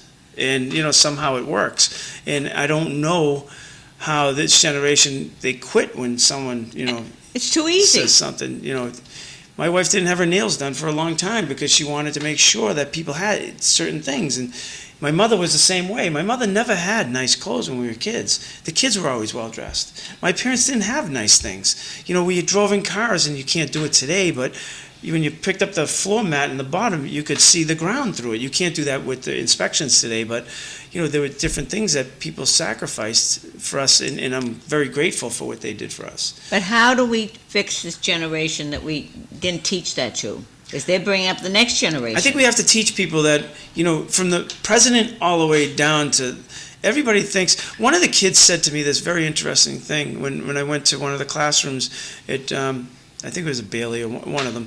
You went in the classroom, and I said, does anybody have any questions for me? And the kid said, are you rich? Because you got a title, you're the mayor, so you're automatically rich. And it was a very good question. So I said, can I ask you a question before I answer it? And he said, yeah. I said, what's more important, money or time? And I said, that's what I'm asking all of you. Raise your hand if you think money's more important than time. So I would say out of 20 kids in the classroom, 16 raised their hand for money. And I said, okay, I got to ask you another question. If you have no time left in this world, do you have money? You can always make money, spend your time wisely. And they understood it after a minute, because they understood that you can't buy back time. You can't buy back what Mike was talking about his whole time on the school committee, your health. And no matter what people think, you can have all the money in the world. If you don't have your health and time, what good are you? And that's what we tried to teach these kids. And that's a lesson that we need to teach the world. Is listen, yes, spend your time wisely. Yes, you need money to survive. Yes, but you need your time. Spend your time with your family. Eric, the richest person I was ever around Eric, was my grandmother on my father's side, who had no money. I think you should seriously consider the digital addiction that globally people have. Yeah. They're stuck in their, you say personal time. Most people spend their day on their doggone phone. And the richest people don't. The richest people leave their phone in their pocket. Right. But you go into a restaurant, you see a family of four sitting at a table, they're all on their phone. What happened to family time? It's the addiction that the phone has, and it's the likes of our friend, Lori Trahan, our good friend, Elizabeth Warren, and our fantastic, Ed Markey? They don't tell the FCC, make these phones non-addictive. The FCC runs the whole doggone thing. John, how many times have you seen people who have absolutely no money at all on social media make like they got money? They're at a beach, or they're in Aruba or something. I'm looking going, they have absolutely no money, and this is what they project to others, is how wealthy they are. And you're like, huh. I don't go to Aruba. That's what I was talking about my generation's responsibility of making everybody conscious of that, realizing what is real and what is not. And it's getting harder and harder every day for us to know what is real and what is not. And I mean, that goes back to, like, the kids being on their phones every day. They are hearing and seeing constantly images, attitudes, ideas that we didn't have to deal with. You saw the 8 attitudes from the kids that you hung around with at the park every day. Yeah. Now, you can swipe through TikTok for an hour and hear 1,000 different opinions and 1,000 different attitudes and way that people act, and kids constantly are picking up on that. And then the algorithm goes to whatever you searched first, so now you're only seeing that one side of it. And Which we're is gonna crazy have to me. Your algorithms throw you onto one train of thought. It doesn't even show you the other side That's anymore. not an accident. And we're conscious of it because we lived the majority of our lives, even me, before like we ever had to deal with anything like that. But we only saw and dealt with the images and the people that we saw every day. And it is going to be real difficult for us. So when we say that it's the parents, that is a monumental mountain to climb for us to bring up our kids and give them any sense of what. We saw a payphone the other day, and we were joking about it. Just give them any type of sense of what the real world actually is. It's not about points on your phone. It's about Lee, did you shut your mic what off? you do and Mike. who you talk to every day. That's Oh, it's dead. Okay, take the other one. Mike, I want you to think about this. Put a rotary phone in front of a kid right now and say, not a chance. I don't even know anyone's number anymore, but I could tell you my best friend's numbers when I That was was a not kid. going either. No. It's insanity. Okay. It is. The whole thing's insane. Yeah, you throw a rotary phone in front of a kid right now. Now my son. Hey, Mike, It'd be phenomenal to watch. I did it to my kids. Yeah. And they're 25 and 30. I'll bet you can tell us your It was great. home phone number from when you were a kid. But they can recite the words Oh, yeah, I know to it. Swift's new song. But I can't tell you a lot of other people's numbers. Like his 266 number, I can't tell you. I gotta look it up. 26603. His number, I don't know. I well, gotta look it up. both politicians live on caller ID. Yeah. Everybody lives with their phone. So you call up city councilor so-and-so. He goes in caller ID. McDonough, I don't want to talk to that guy. Caller ID, that's what they... Who's this? The heck with him. I'm never calling him back. Last night I went out to eat with my parents, and they were talking about getting a radio. I said, why do you need a radio? Well, you want to... I go, why don't you use YouTube and just press or go to Pandora? He goes, what are you talking about? Why? So I have to download an app onto his phone and then show him. He goes, I can't even watch the car shows because the TV stinks now. I go, that's because they all went to YouTube and all these other things. Look, Dad, type in this and press. And he goes, whoa. And I go, you know what the other funny thing is they have now, Dad? They got these earpod things that you can put in so Ma doesn't have to listen to your show, you don't have to listen to hers. Hey, this is the second time he's been told this. And he's okay? laughing. This is the second time he's been told this. I had to go over and download the direct TV at the house, right? I said to him, I don't know why you're getting this. You can just go to YouTube. You watch 3 shows, Dad. I put the YouTube thing on the TV for him so he can just go to YouTube channel. I said, hey, you're all set. So you just did this to him last night again? YouTube is great. You can watch, I can watch combat anytime I want. Yeah. I was thinking that It's free. It is. You just need the internet, right? As Michael was talking, I was thinking about his grandparents, and when you think about them, 17 years old, 18 years old, you're going off to war. And today, you can't tell a kid to put his phone away. You can't even tell a kid in the classroom to put his phone on the thing. They want to fist fight I the want, teacher. to turn the direction a little bit to Mike and firefighting. Mike, I sit there at my condo at Happy Hampton Beach, and I see the fire truck, even 4th of July traffic. Mm-hmm. People get out of the fire truck's way. Does that happen in Lowell? They do get out of the fire truck's way in Hampton? Oh, absolutely. They pull right. They'll even drive up on the sidewalk to let the New fire truck Hampshire. go by. Yep. No, that goes right along with how we feel. They don't seem to have as much respect in the city for the fire truck. In Lowell, they don't. Stepping off a sidewalk or driving in front of you with lights and sirens blaring. I feel like we do joke about that. If you're in another town, it's like the city parts, and people pull right over, and there's a full. I don't know how. Tragedy is the only way that you can think of. We drive the big red truck, and we're like, wow, I can't believe how brazen people are.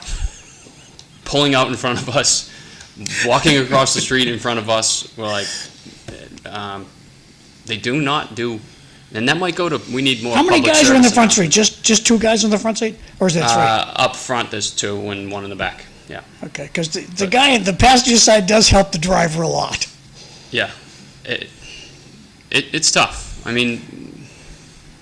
don't know. We need public service announcements to come back, especially pertaining to the fire service, because people don't know. Oh, what? I talk about smoke detectors all the time. People don't even understand what it means when they go off, or they I don't know know. about them, and they don't know pull over to the right side of the road when we're coming down the street. People will pull this way and then pull this way, and they're not uniform, and that gets us even more jammed up. Now we can't.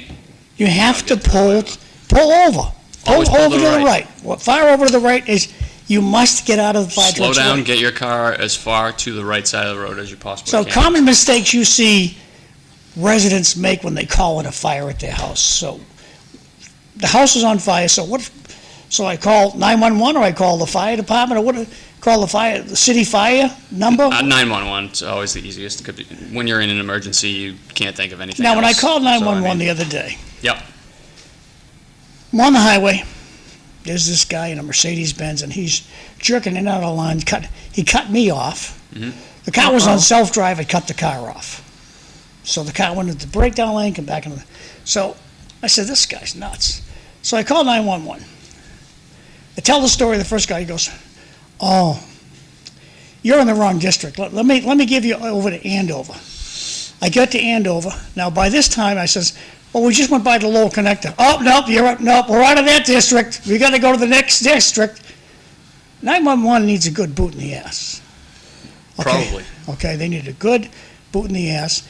And it's the state police who hide behind bushes, who sleep in their cruisers. It's Massachusetts. It's terrible. It doesn't happen in New Hampshire. They don't transfer you into New Hampshire. They take the call and they make it happen. Reporting highway incidents is a major issue.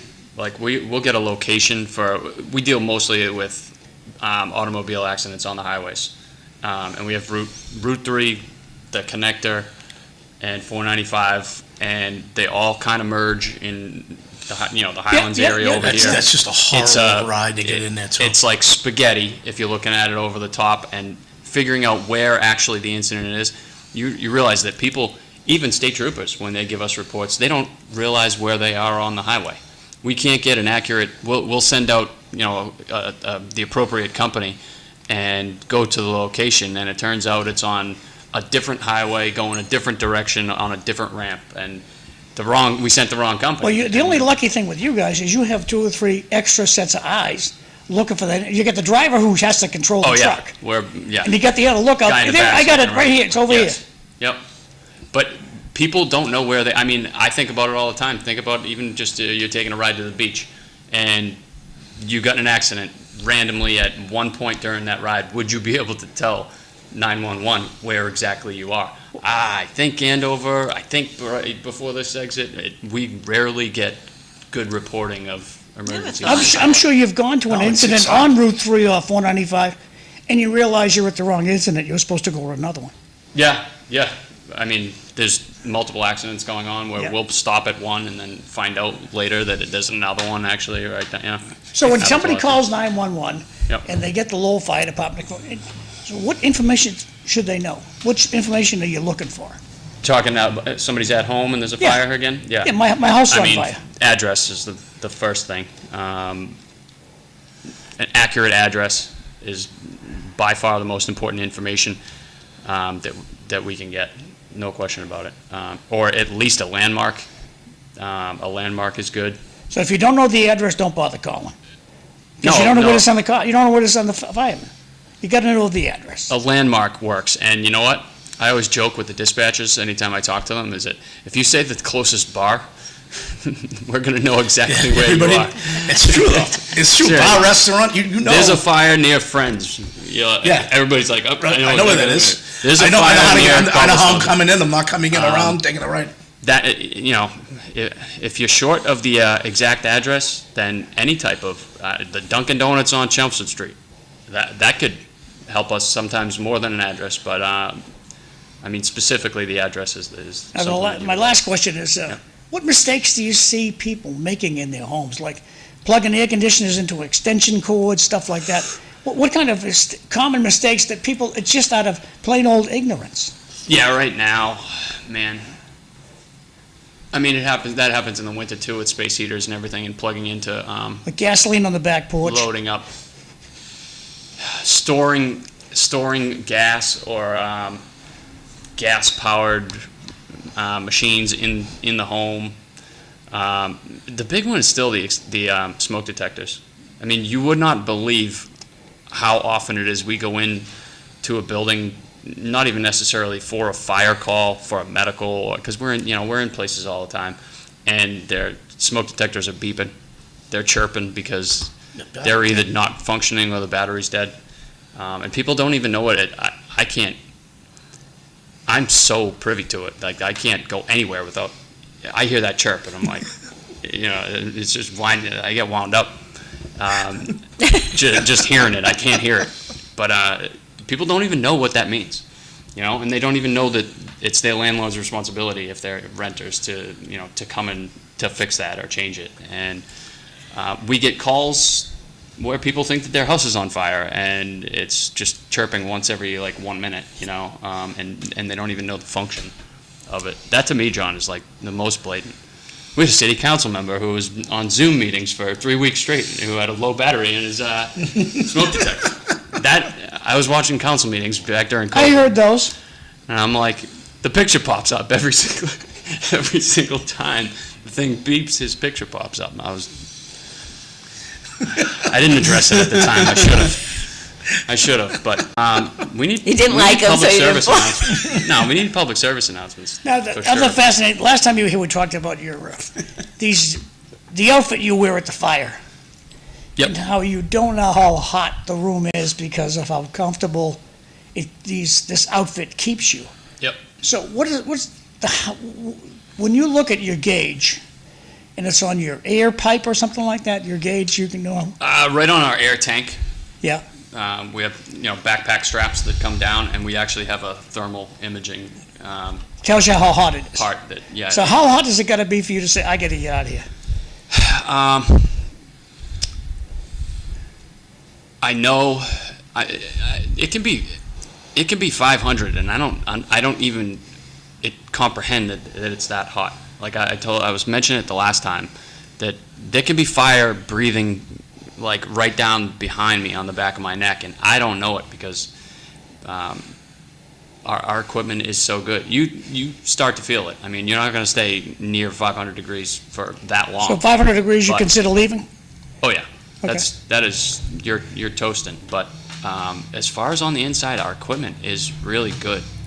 I know we talked about it because I have a couple of generations of firefighter in my family, and when you said 500 degrees, and I told the story after, it can't be 500 degrees. I says, you're not what the guy staying said. you're not staying in there for a long time.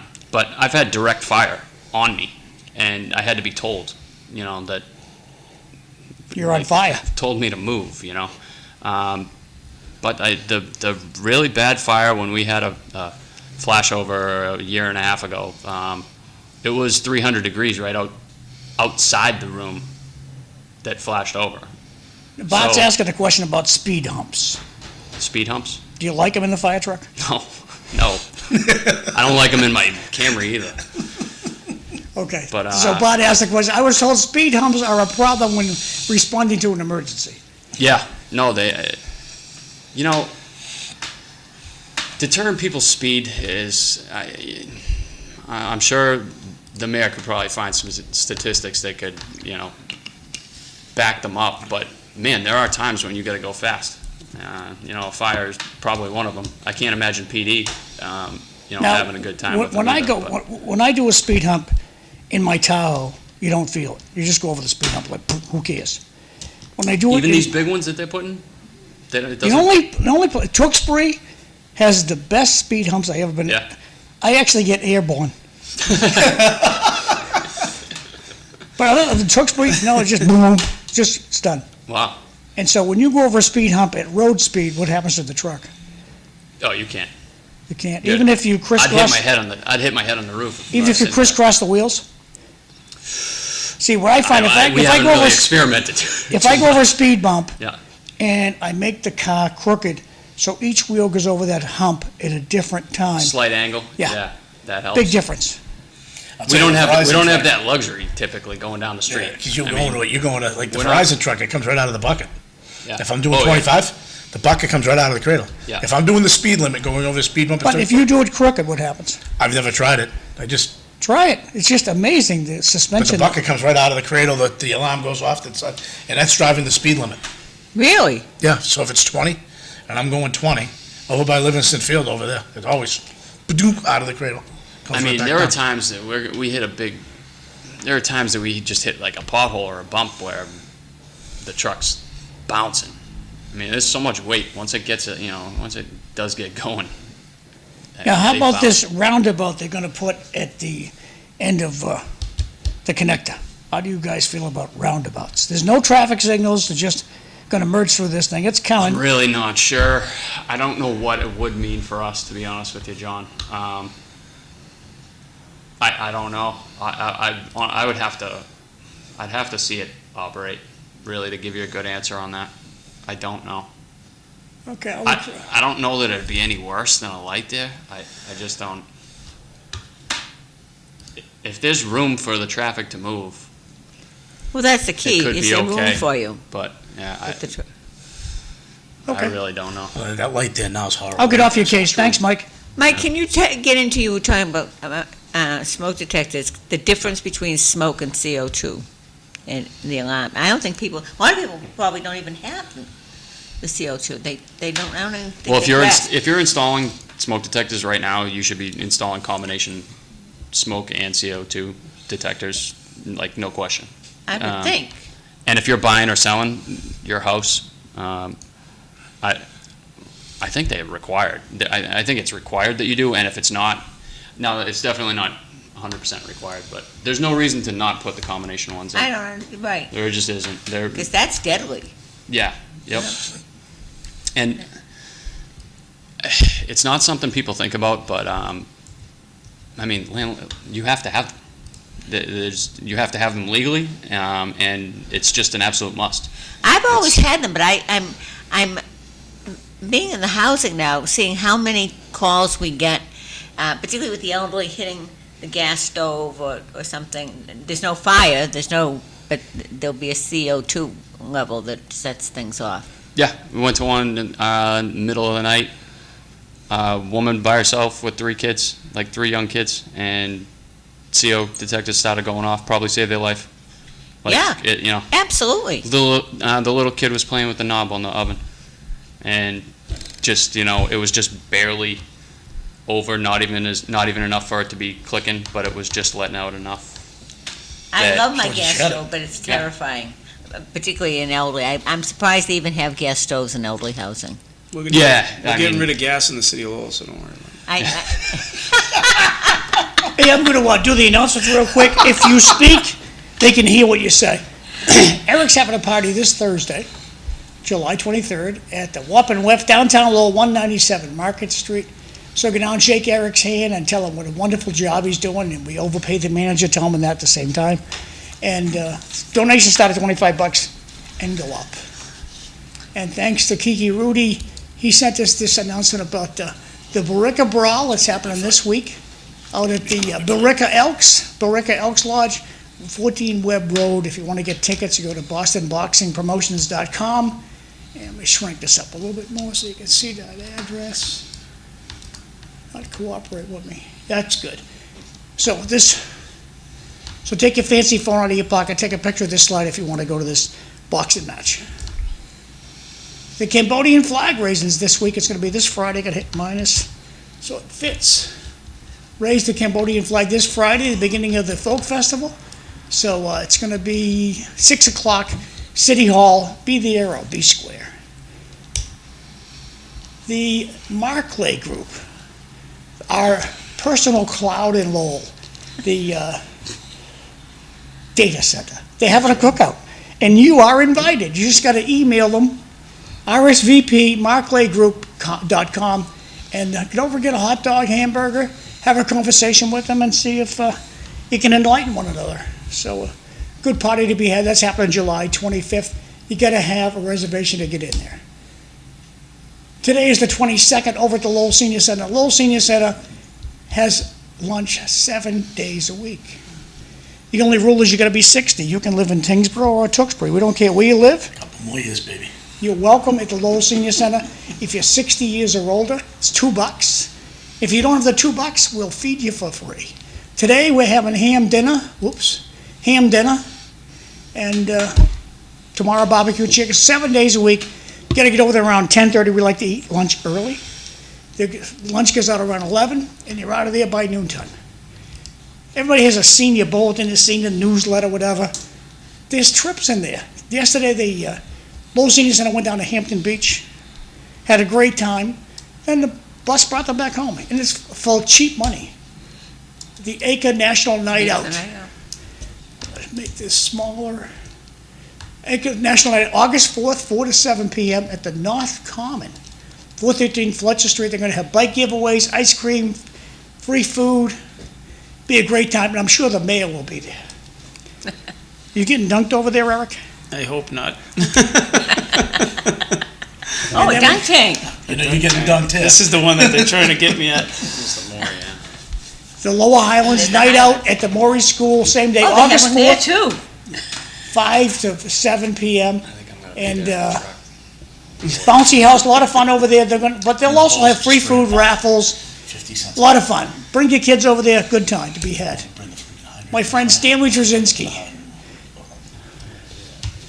he's having a campaign fundraiser for Brady McCarron, who's running for Greater Lowell School Committee, Thursday, August 13th, over at the Firefighters Club. Hope you can make it over there. And Stanley's a good guy, so is Brady McCarron. The splash pads in Lowell, it's going to be hot and humid today. Take your grandkid for a thrill.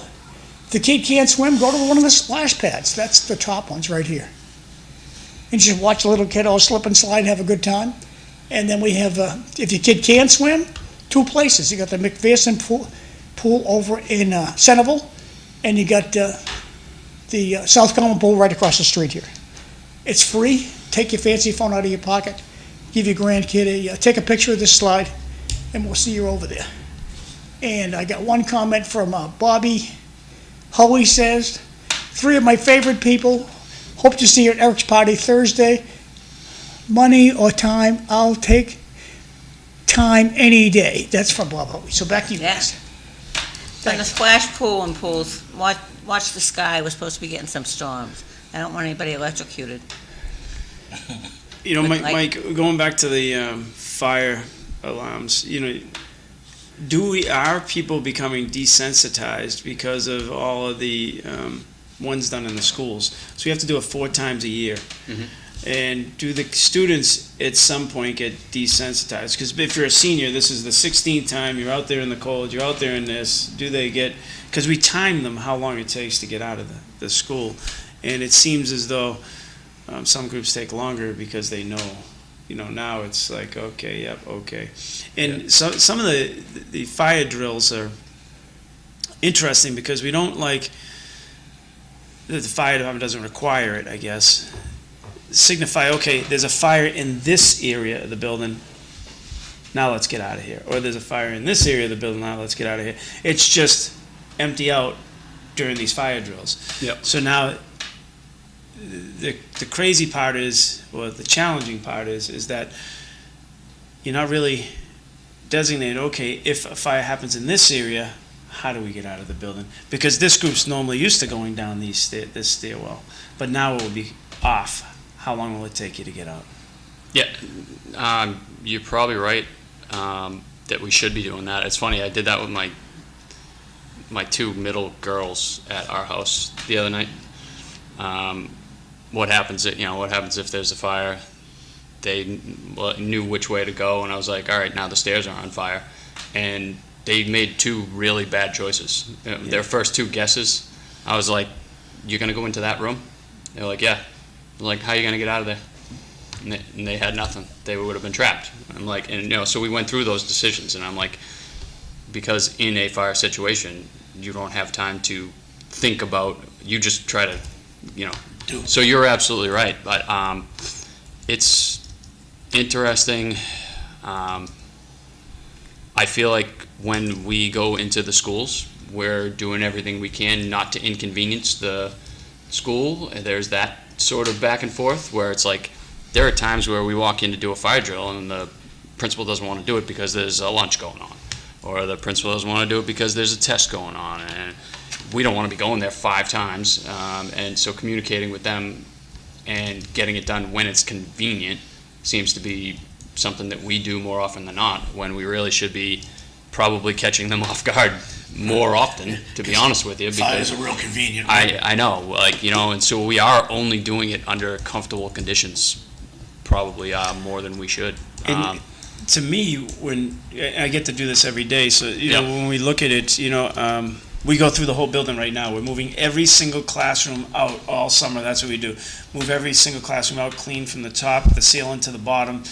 Strip the floors, wax floors, put everything in. So we get to see every classroom in real time. And when we go into them, we've been on this for the last 3 or 4 years. Extension cords to other items. We don't allow space heaters and stuff like that. But when you go in, we always find the teacher doesn't want their desk over there. They put it over there, and now there's 3 extension cords over to it. We had everything set up over here. And so we end up talking to their cluster chairs or the department heads and basically saying to them, look, if you want a movement of a teacher from one area to the other, you need to let us know so that we can reset all the electrical in the building, in the room. And we've been going through that. We went into one just recently. It was an administrator's office where they changed their office around, and they were on vacation. So what we did is we moved out all our stuff. Boom, we ran all the electrical. We painted her room. She comes back. She's like, "What happened?" I go, "You can't have an extension cord plugged into an extension cord to get to your computer." And so, and I don't think Lowell has the means to do that. Yeah, no. And I don't think they do it. No. And that's really, that's a driver in these places, which I don't think that people understand, that these electrical pieces are like That's the that. difference between the Lowell schools and Greater Lowell. I mean, we just have one school out there to worry about. You have how many? You know what I mean? And that's the 28, difference. 29, depends who's counting. Then you get the maintenance piece of it, where you're relying on lands and buildings where, 15 people? Well, And I'm not, the issue's. the issue is more so the Right. communication piece, as Michael's saying in the beginning with all of it, is the communication piece. If a teacher's moving a desk somewhere, they have to understand that with that comes change to outlets and everything. It's Right. not as simple as, I like my room set up this way, without a communication piece of doing it. And Greater Lowell doesn't have, and I know what you're saying, it's one building, but Lowell High I can go to right now, which is one building, right? And the same problem is they're moving things around in a brand new renovated area. I saw extension cords onto space heaters and refrigerators. And I don't think the seriousness of the fire is ever in the back of your mind when you're doing these things. Well, it shouldn't be. I mean, like you said at Greater Lowell, we don't allow the extension cords if they call with them. It's Well, every year we put it Take in, it out, and right? they send it out very first thing. Boom. We went through these rooms. Everything's in this order. If you need something, put in a work order. Like this summer, we have, and thanks to Jill Davis, who's the superintendent. She's understanding. She understands. She gets it. I have one electrician. He can't run. We're doing over graphics, which is a big room. All the lighting needs to be redone to get to efficiencies and make sure they turn on everything. So we're redoing the whole room. And when you're in it, I only have one electrician. So what she does every year is we hire one of the students to be a helper with him, and he teaches them through. And the last 2 are now going into the union. They get into the electrical union. 103. Amazing. Yeah, and this kid, he says he is unbelievable, this kid he has now. And that's really where we go back to resume writing and stuff like that. But I don't think people understand that the city of Lowell has those same offers. But there's just this disconnect somewhere where instead of having 2 full-time electricians going one place, you could have an electrician and an electrician's helper, which would be a student, and another one over there, so you get twice the amount of work done rather than having 2 people in one place. And it's pennies. It's $16.50 an hour these kids get paid. And you're like, okay, again, $4,000 for all the painters and everything. It's a paid And internship. Yeah, I mean, and they get something to write on it. But again, it goes back to saving people money Lenny, you want to ask Mike this question? and fires. Oh, Mike, on a hot day, where do you store your gear that day? I ride a motorcycle and always keep my helmet in AC. we don't really have much choice other than to keep it on the truck. so it's ready to go. Oh, I mean, when we're not using it, it's stored like in the area where we park the apparatus in the garage. But when I'm working, it's on the truck. It's not necessarily stored in anywhere that's climate controlled or anything. But it almost doesn't matter. If you put your gear on a hot day, you're sweating. You're hot. I can't even imagine. There's no like cooling your gear down so that you don't get hot when it's hot out. You know? Yeah. So we don't necessarily have to worry too much about. So I want to slide over to this extension cord business. Because when I see people using extension cords, they put another extension cord, I never knew there was a problem with that. What's the problem? Can anybody explain that to me? What's the problem? Well, I think the main part of the problem is a lot of extension cords. They can hold a different amount of electricity in them, and they operate properly that way. And if you have some of the smaller thin extension cords and it has like 3 outlets on the end of it, and you're plugging in a space heater. Like if you look at the floor here, look at the floor here. Yeah. Jesus. I don't want to look at the floor here. I didn't even know what to say because you gave me everything that you probably shouldn't really be doing over here. Does he get one coming off another? I was going to say something about old versus new or big versus small, and now, I mean, I wish we could turn the camera. Spaghettiville never left. Okay. Now, I mean, you're running like small electronics off of all of this stuff, so I don't know. It really has to do mainly with a cord not being able to handle what you're putting into it. And now that I'm looking at it, I don't even know. You'll be happy to know when where it that shows over. cord is. There's one light switch that depowers everything. Yeah. And The electrician, that's the way he wires. Look, when I shut that switch off, there's no power going out. so the particular issues that and I'm not a professional here, but like when it comes to fires, especially using older extension cords, they just can't handle the power of like the new equipment that we have around our homes, and houses aren't built and made to have all the electrical outlets that we typically have. So people will use like an old power cord that has like a bunch of outlets on it. They don't have dates on them. I know they don't have dates on them. That's the problem. You plug even just a space heater that uses a lot of electricity. It heats up. Heats up real fast. And How about my cell phone charger? cell phones, I don't think they put off a ton of electricity, so that can pretty much be handled by any outlet. I mean, So John, tell me if I'm wrong. No, I mean, they're all rated differently. You're Like, probably better for that discussion, but roughly all the 5 electrical years cords are rated ago, differently. a teacher in our English wing on the 3rd floor had a little refrigerator. Yep. Could fit one soft drink in or 2 soft Probably a drinks. 1955 refrigerator, but yep. No, it was a newer one. Wow, okay. And it was in between a filing cabinet and the desk and had it plugged into an extension cord. It caught fire and burnt the room. But luckily it was in between the two. And when it did, what happens in our AC units and everything is it has the return. So it pulled all the smoke, went through the unit. And in the unit, they have smoke detectors. So it blew off the smoke detector. But at the same time, it didn't shut off the unit. And the unit blew all of the soot and everything into the 8 rooms that unit filled. And had to throw every single thing out. And everything was just... Oh, my God. Every room, everything got thrown out because you have kids with allergies, this, that. Listen, we said all these personal belongings, everything's going out. It's all going in the garbage, and we had to go through insurance to... Eric, I don't want, it's like the third rail, the school rejuvenation of Lowell High School. We're building a very unhealthy school because the windows don't open. We've been down this road before, and there's no corrective measure in place, but So I think what's- you might have the same problem out at the Voc. What's better than purified air from the outside? Open windows, fresh No, air. It's not purified. Fresh air so and direct That sunlight. bus just went by, and I'm glad I didn't have the window open because it would have blew all that soot in at me.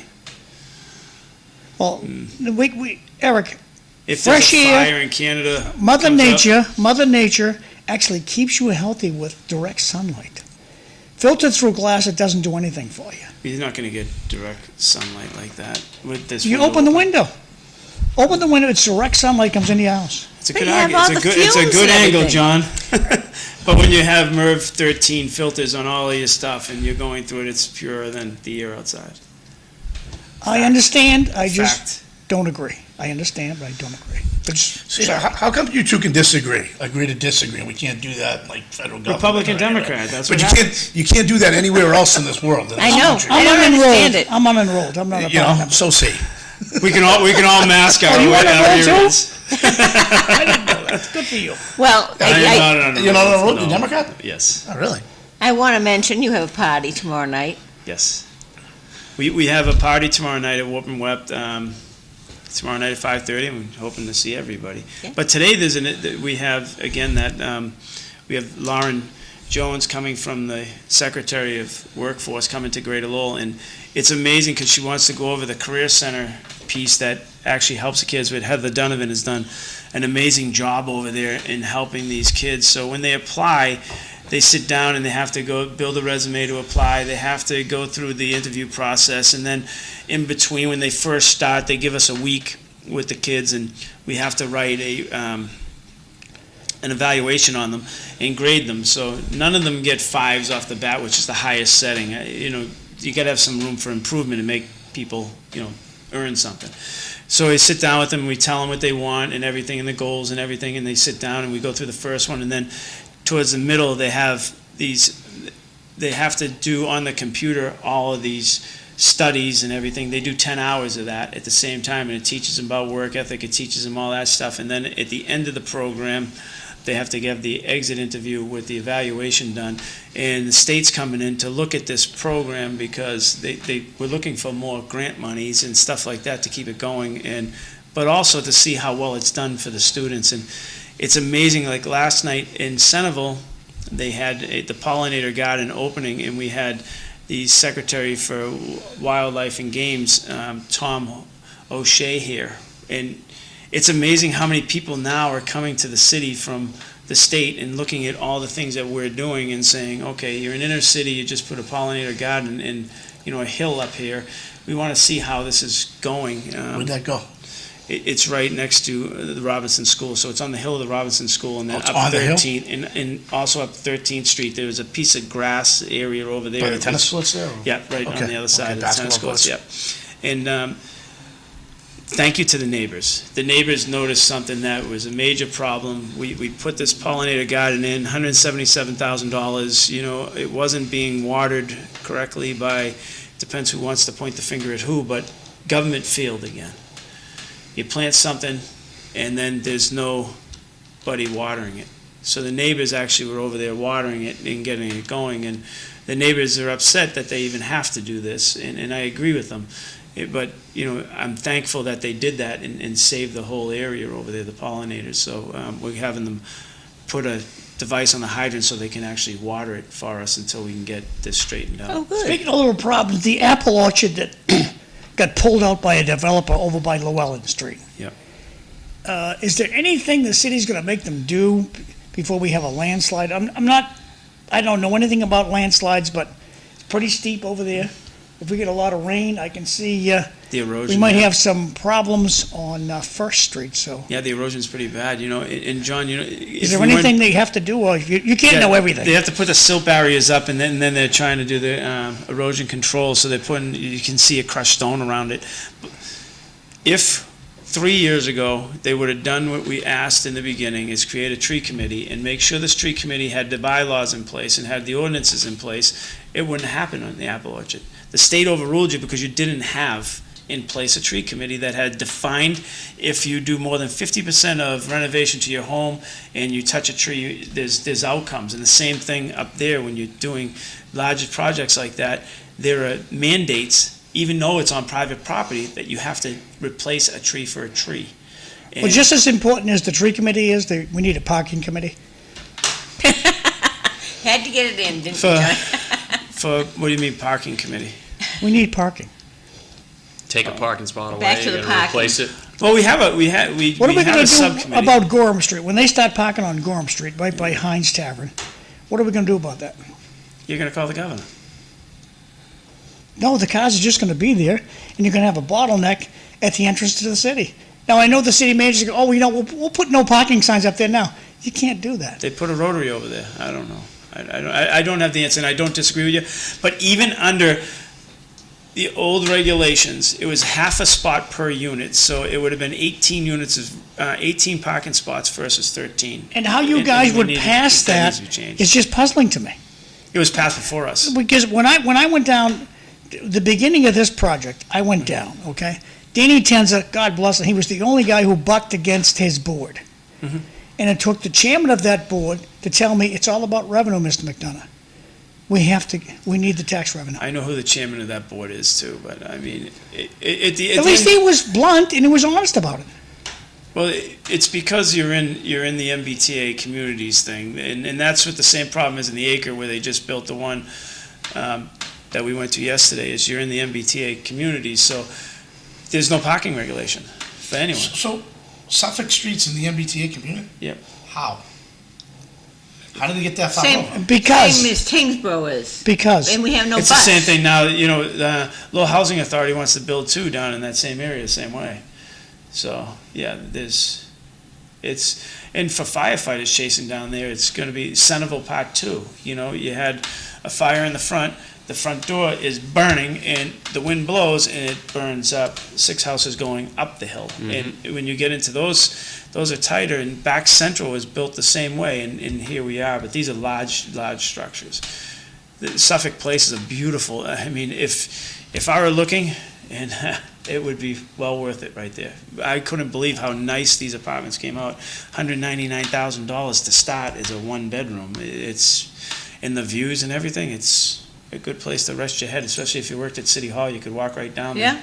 Yeah. If you work right in that area, that's a Yeah. home run. Not a bad spot. No. Now, you've got the folk festival this weekend. Yeah. Starts Friday. Yeah, we're excited. It's a major driver for our economy. It's good for the businesses. It's good for our city to see all the diverse cultures that we're built on. Yeah. And that's what we built a city on. I would say that over the last 7 months as being the mayor, all the ceremonies and all the people you meet and they're engaging. The Colombian flag raising was amazing the other day, how colorful they get and how they're just, it is an amazing event to watch. And it's fun to see all the different people. It's different roles. Like the mayor, you're in a ceremonial role, but as a city councilor, you're in a policy end. So being a city councilor, mayor, and then the school committee, there's a lot of policy crossover and stuff like that. But when you look at that folk fest, the city always goes all out for it. And so does the national parks, and everyone really comes together as one team to get it done, it's really rewarding to see. Yeah. And then they separate afterwards. Yeah. But for that weekend, you bring a lot of people in here. You watch the security that's down there. It's a really good event. We'll walk over to the All Michael will be Gallery. down there. We get to see him every I'll be year down down there. there We'll be Yep. down there in the garden. with It's the an art. kids. Yeah, Vi has a one-man art show there. yeah. So, Michael's usually down there with the kids and the whole family, and Yeah, it's it's always great. nice to see everybody. Yeah, it's a good, so I hope The to see music, everybody. the music is unbelievable. But You it know, starts at 6 o'clock Friday. Well, actually, it sort of kick off with your party on Thursday. I'll put that That's up in it. just a second. Tomorrow City Life, Evelyn Thorne's gonna be here along with Sam Chase. Great show today with Mike, Linda, and the Gitschier brothers. I'll go get It the. was. I want to thank you all before I lose. Yeah. Oh, I That have time to- thing comes up again. It seems like time just went by too fast in these Yeah. Oh, shows. yeah. But I It's going to be a want folk fest week pretty soon. Yeah. Yeah. Eric throwing a bash on Thursday and spreading it all out. Cobblestone's cakes went off too, right? They have a nice little thing tomorrow. Yeah, yeah, Yeah, yeah. Cobblestones, they got a pretty good. Oh, really? Yeah, set up. I think for it's tomorrow. inviting. You They got got a the pretty good set. spinners. Tomorrow. Yeah, they have Alright. Denny's throwing barbecue it, down there. And, free event. Nice. So I think it's Oh, $45. really? It's all See, I don't inclusive. think You get people some are aware beers. of that. Looked like a pretty good take. Not bad. It's, Yeah, if anyone wants to bring their family and kids to the spinners tomorrow night, is free also, and you got that. Oh, You I have- might have the kids tomorrow because You can get over there free, and then you I got think they'd enjoy Middlesex Community College always opens up a pre-party for all of us invited to that, and there's really some nice events, and I can't say thank you enough to the 200 committee of Steve Pangiatakis and Mike Kunzler and Shayla and Joe Mahoney McNamee. They have thrown this 200th year anniversary celebration has been amazing from everything they've done has been first class, and it's been really rewarding. Well, very good. So that ought to make the Folk Festival very special then, Yeah. with the anniversary. Yeah. So I hope to see you all down there. The music and everything, and it'll be fun. It's a good take. It's always a good Definitely time will. walking around. I don't know why we can't do it, not the Folk Fest, but cutting off that tea every month, once a month. We from- talked Yeah, about like a that. block party Yeah, type from thing. Yeah. the Shamrock to, We the really Shamrock could, to probably. the, Yeah. that whole T, and you just block Like off. Middle Street, you mean? And Yeah, Middlesex and Palmer, you just kind of shut it down once a month and bring people down there. Realistically, it's a 4-month period, right? Right, Yeah, I looking mean, at- 4 or 5 months, I mean, I don't know, I mean, obviously July's Folk Fest. I don't know, like May, June, August, They September. usually shut it off for the kinetics race also, Right. so yeah. But I mean, you could, I don't know why it's not done once a month and pick it, and you know, okay, if this rains on this date, we do this rain date. Yeah. But, I mean, it is unfortunate, because people would get into if they knew it was gonna happen, because people lose track of what weekend and you you're get the doing. vendors down there, some food trucks and. Yeah. Didn't they do a similar event? They had live music. Yeah, for the One 200. weekend. Yeah, for In the the 200. fall. Oh, It was the Yeah. 200. Yeah. Okay, yeah. Yeah, it's, you know, it's just, downtown, we just gotta try to get it back a little bit. They got the village in Salem that does a lot of that, right? Yeah, Oh, yeah. Tuscan, Yeah. yeah, the Tuscan Yeah. Village. Yeah. So it'd be nice to, like, model after something like that. Yes. I mean, Sal's not building over here, can we just do something on his property? Who's Just Sal? level it off? You know, the Pizza Queen, Oh, I don't know. put it over there and we just level it off, put some food trucks in there. It's made a lot of money. I mean, we can't even have our parking garage compete with him because the city council can't tell us. Our parking garage. The city would be full. council can't tell the boss to compete with Sal. I mean, I would put 50-cent parking and drive Sal out, but, you know. Our parking garage will be Yeah. full in another year. When Draper comes in and everything, there's a lot of building going on down Yeah, there. but until Winds down then, there, we'll eat there's- until then, we eat the $2 million deficit. We That's have, a good we- idea. We have made up that deficit in revenue, so we're moving in a place You and I where fight about capital this all the planning time works. because, you know, you go to the Golden Gloves and you ticket me till 9 o'clock at night. You want people to come in the city, but we'll ticket them at 9 o'clock at night. You know, certain you areas don't. should be off limits. Do you really? Tell them to pay. We go, I do pay. And then I'm He in there for hides 2 behind, hours he has a and they whack parking me. spot, he hides behind, Say it doesn't goodbye, pay kids. its penny. Thank you. Thank Thank you. you See for you guys watching, later. and thank Have you a guys good all day. for coming in. See you at the Folk The Festival. richest guy doesn't want to pay. I feel bad for Terry Ryan. I gotta That's pay a one. killer. Now that I think of it. We'll see you tomorrow. Thanks for watching. $35.